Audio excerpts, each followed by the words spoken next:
Hello everyone, trust you are having a wonderful day ahead. I am your host, Kings Ojalo, and I welcome you to Citizens Dialogue on First Next News Port Harcourt. This is the time of the show where we'll be discussing trending happenings politically. Sit back, relax while you enjoy the show. Here with me on set is Zach Jimmy. Nice to have you on stage, Zach Jimmy. My pleasure. Yeah. So without wasting much of our time, let's go straight to our topics this morning. First on our list, we have proceeding at the High Court. Justice James Omotosho openly plead with the detained leader of the indigenous people of Biafra, Mazi Nnamdi Kanu, to seek legal counsel for continuing with his defense in the terrorism case filed against him by the federal government. What do you have to say to this, Zach?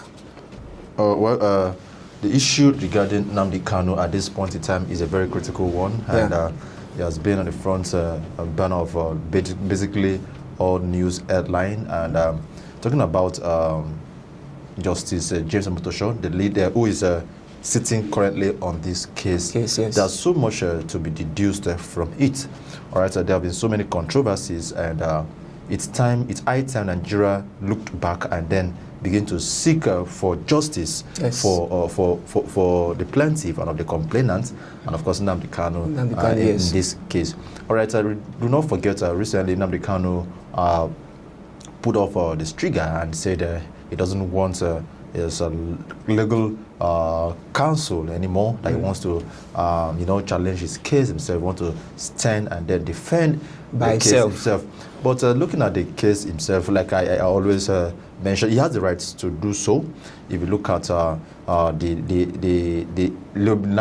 legal act of the country, section 2, he has the right to actually defend himself. If you also look at section 36 of the constitution, he has the right of a fair hearing where he can stand in court and then defend himself. But the issue is this, all right, while opting for the option of defending yourself, you need to put into consideration variety of issues, variety of concerns, because definitely there's going to be avalanche of troublesome issues that would need a professional legal counseling. But in coming out to say, I don't want a legal counsel on this, perhaps he has reasons, and we can also see reasons from our own end, that it's as if most of the lawyers who are defending him tends to be biased at some point, or they tend not to understand the pains of which he's passing through. But this is just telling him, yes, this is just well, you can do that, but look at the nature of your case. It is not a case that can just be swept under the carpet. A prima facie case has been established on this issue,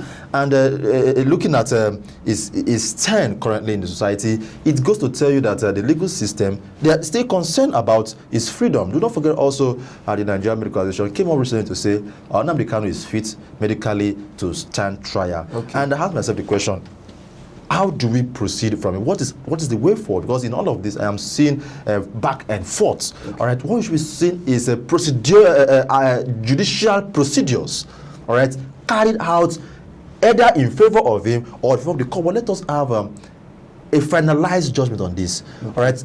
Further procrastination or further injustice on this matter does not paint the image of the judicial system of Nigeria in a good light. Let's just Omotosho or whoever the lead counsel, whoever that is tying down this man, come out and then let's just have a way forward. Because at the end of the day, he's now spending more time than what Nigerian would ever think about, whichever it is. Of course, we know there are more political undertone to it, there are more societal undertone, and there are more cultural undertone to the detention of Mazi Nnamdi Kanu. But whichever angle we're looking at it from, what I am advocating at this point in time is a speedy trial, and let us have a concerted effort to actualizing the way forward in this regard. Thank you very much, Mr. Zach. Still ahead, we also have another news coming in. The former Jigawa State Governor and chieftain of the PDP, Alhaji Sule Lamido, has raised concern over what he described as a puzzle and frustrating experience at the party national secretary when he attempted to purchase nomination form to contest national chairman of the PDP. What do you have to say to this, Mr. Zach? Okay, Sule Lamido, the former governor of Jigawa State, went to the PDP National Secretariat in Abuja to pick the form to contest the national chairmanship position of the People's Democratic Party, and on going there, he was denied entrance. He was denied the form. When he asked questions, they said the form was nowhere to be found. And prior to this time, there have been a consensus agreement that the Northwest have nominated Kabiru to become the national chairman of the party. PDP. And Sule Lamido is from Jigawa, and Jigawa is also in the Northwest. And he is saying that, well, he has not been, is part of Northwest. They were not consulted before PDP come up with this idea of making Turakai Kabiru as the national chairman. Hence the reason why he was denied the form. And also that's one leg to the issue. The other leg to the issue is the fact that the PDP National Convention that is scheduled to hold next month is facing a cloudy situation as it is perceivingly looking like the convention might not take place, owing to the fact that critical stakeholders that were saddled with the responsibilities of handling this election, they are now cross-carpeting, and of course the party internal wrangling has dragged the party to its knee, and without a possible way forward. And Sule Lamido coming out in this time around to say he wants to contest national chairman. Well, he has the right to contest national chairman. Look at the PDP constitution, look at the Article 42, Article 47, and Article 67 of it. He has the right to contest, all right, talking about his eligibility.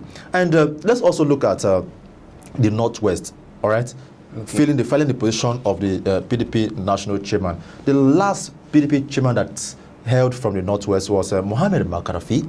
All right, before he handed over to Uche Secondus. Even before Mohammed Makarafi, we had also the Northwest chairman in Mohammed Ali. Or of course, other persons were just acting. And this probably could be a reason why the PDP decided to zone the national chairmanship to Northwest. But the problem is, how did they go about the selection of Kabiru Turaki as the national chairman? Looking at the current political atmosphere of the party, knowing that the party has been facing so many challenges and crisis. Don't forget that the party also zoned the presidential ticket of the 2027 to the south. So that means there is no way they can zone presidential ticket to the south and the national chairman will also come from the south. So in more of this, all right, what I'm seeing here is further escalation of the problem. It's a further escalation. But do not also forget that the wicked camp will also come with their own national chairman. Exactly. They also come with their national chairman. So it's going to further deepen the internal wrangling of the party. But in all of this, what the PDP should be looking for is closing the gaps, closing the bottlenecks, making those uptight resolutions that are not convenient for the party. Because if you look at it critically, all right, if you take it to a court, the court will tell you it's an internal party affairs. The party to sort their issues out. So but when we have people of diverse influence, we have people of diverse interest who are not ready to put aside their interests in the overall interest of the party, that is where we're getting it wrong. I listened recently to an interview granted to the FCT minister where he was saying, I kick you out. I kick him out. And I said, how will one person kick somebody out? When we know in the PDP National Convention where they select a chairman, it sees a conglomeration of parties towards spread across the geopolitical zone that will come out and then elect who becomes the national chairman. When someone will not tell you, I kick him out, he now begins to believe that the party is just revolving within the periphery of just one person, which is not supposed to be so. So in all of this, like I mentioned earlier, is further deepening the issue of the party, and the party should look forward to addressing its issue on time ahead of the convention. The convention, if it will definitely. But for Sule Lamido, my comment on him is that if he has the interest of the party and you see that this people do not want you, save your money. The topic for is about 10 million, so you use the money to do other things. They don't want you, they don't want. Because at the end of the day, even if you force yourself. But don't you think he's so determined to belong to to be the chairman of this everybody can be determined for the fact that he has the money. He has the interest to become national aside of him having the money now. Do you think he has a good standard, a good zeal to make that party come back to? Who is Sule Lamido, the party? Let us start from there. Who is Sule Lamido? In all this controversy, where is his stand? Where is his loyalty? So if you look into this, if you look into this, then you will now ask yourself, is he actually fighting the right cause for the party. We all know during his administration as the governor of Jigawa State, how he represented the party at various fora. But for me, this is not the time to look into the records of how he performed. It's about who is ready to close the bottle gaps, the bottlenecks, and of course heal the wounds of the party. That's what PDP should be looking at currently. Okay, thank you so much, Mr. Zach. We'll be going for a short break, and when we return, we'll be giving you the rest of the story. Sit back and relax and go nowhere. Welcome back to Citizens Dialogue. I am your host, Kings Ojalo. We will be taking you on the remaining story of this phase. Okay, Mr. Zach, ADC accused Tinubu government of weaponizing hunger politically for a political gain, rather.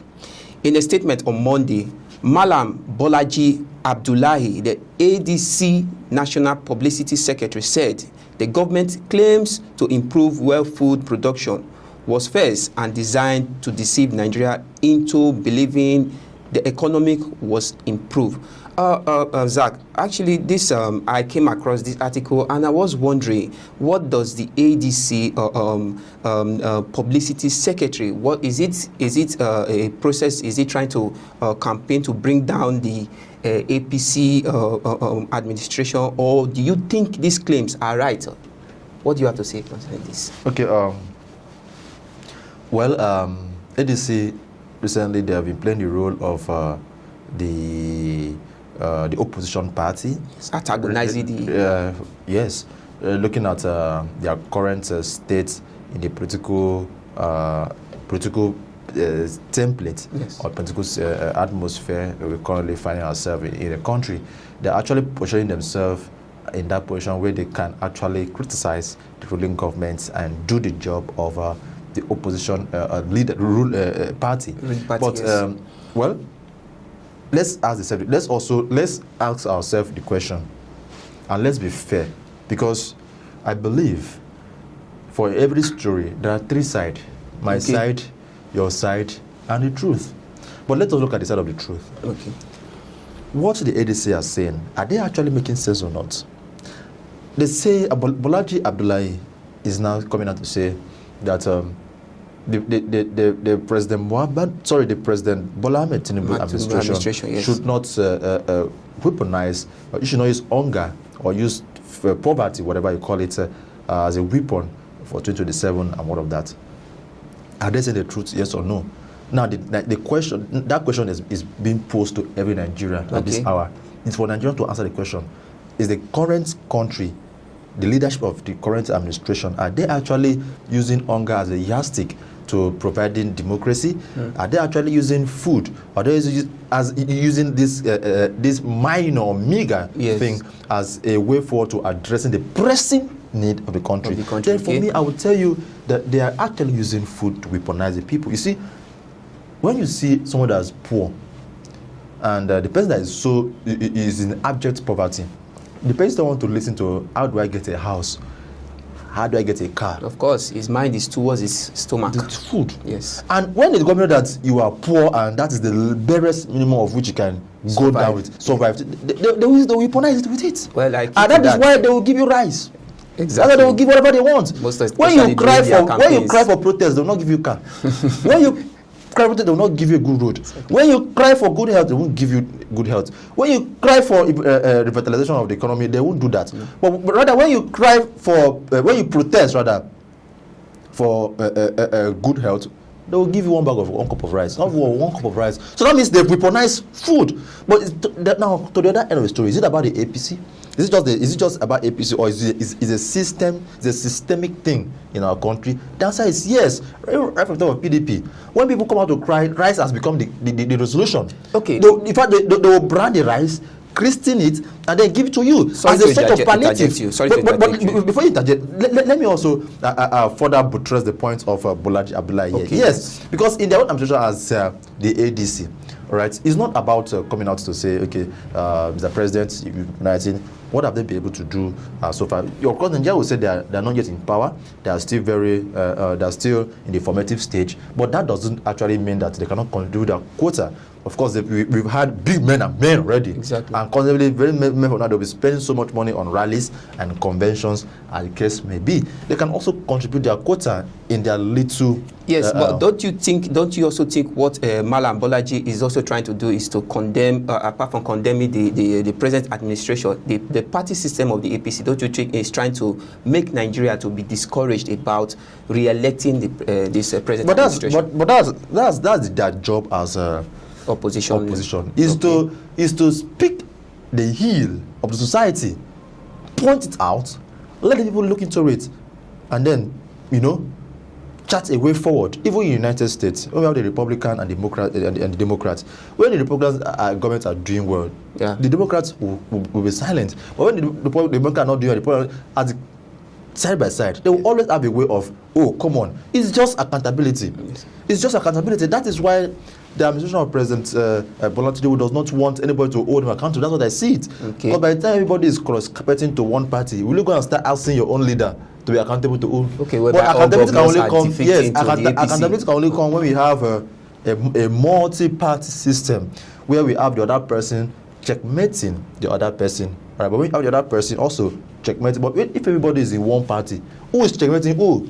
And that is why I keep advocating that we should stop discouraging a one-party system. Because by the time we want to, there's this cry of ADC now, we won't have it.